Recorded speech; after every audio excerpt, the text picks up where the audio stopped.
Okay, how to set up a Separatech campaign. This is really quick and really easy. Now you will go over to projects and you will create a new project. I'm just going to use one that we've got here so that you can see that we're getting rankings, etc. for these keywords. Now, increase YouTube views, retention and watch time is a keyword. It's long tail, but it doesn't matter so much, because inside YouTube the algorithm is about the retention, the watch time, as well as the CTR click. The CTR click is very good for Google, but you need to do the CTR clicks from Google. Just for the purpose of demonstration, I'm going to take one I know that I'm already ranking for, and you can see if I put in here increase YouTube views, retention and watch time, you can see we're here at number 2. Okay, so what we can do then is we can increase the views to this using some mobile views. Okay, so what I'll do is I'll come back over to the tool and I'll click on edit the project in here, and you can see I've got 37 views.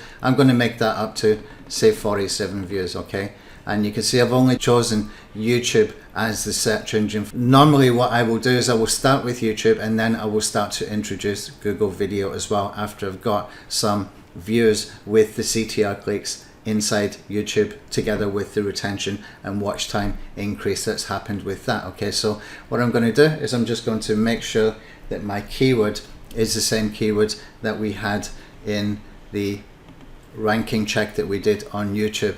Now there is a rank checker inside the desktop app, I'll show you that in a second. And what I'll do now is I'll just click on save here.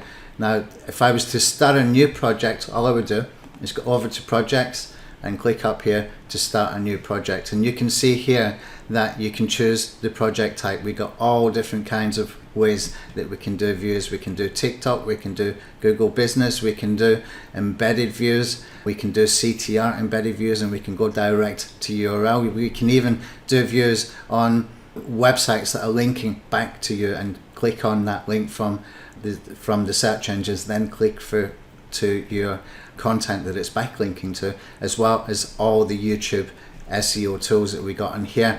Now Separatech was really built for YouTube SEO. Okay, although we do have other tools like GMB, it's really created for YouTube. You can increase YouTube views, you can increase the retention, you can increase the watch time, etc. It's built for YouTube mainly, and it's very, very good at what it does. Now it's got better because now we can do the P2P mobile proxy views from other users from all over the world. Okay, so that gives us far more IPs, and we don't need squid proxies anymore. We can just use the mobile proxies. Okay, so that's how you would set this up. You can notice here we've got 2 tabs here. We can choose to watch the end screen video, and we can go even deeper with that as well. So if you want to watch the end screen video of the end screen video when that's being viewed, you can go that deep as well. Okay, so you can go like 2, 3, 4, 5 videos deep if you've got end screen videos on all of them. Okay, we can click the link on the description of your video. We can set retention rate, we can put a delay in between, we can enable drip feed, we can start a scheduled project, and we can even do misspellings. If you find a keyword in a keyword tool that's got a lot of traffic, you can force the view on that misspelling. Okay, and also you can choose to have the web browser visible when you're running the desktop app. Usually I do not do that, but you can do it for the first couple of times just to see how it works, and then keep it off so that it doesn't interrupt your work. And also we can choose the playback speed, so I can put it 1.5 speed, etc. as well.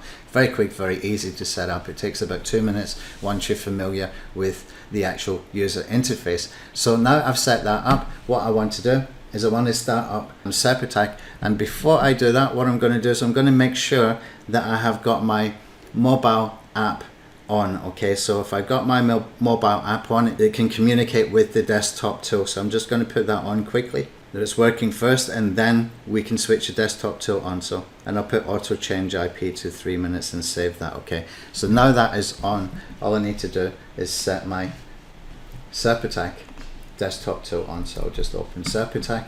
Okay, you can see here this is the Separatech desktop viewer. Now this is going to go and fetch any current projects that are waiting to be done.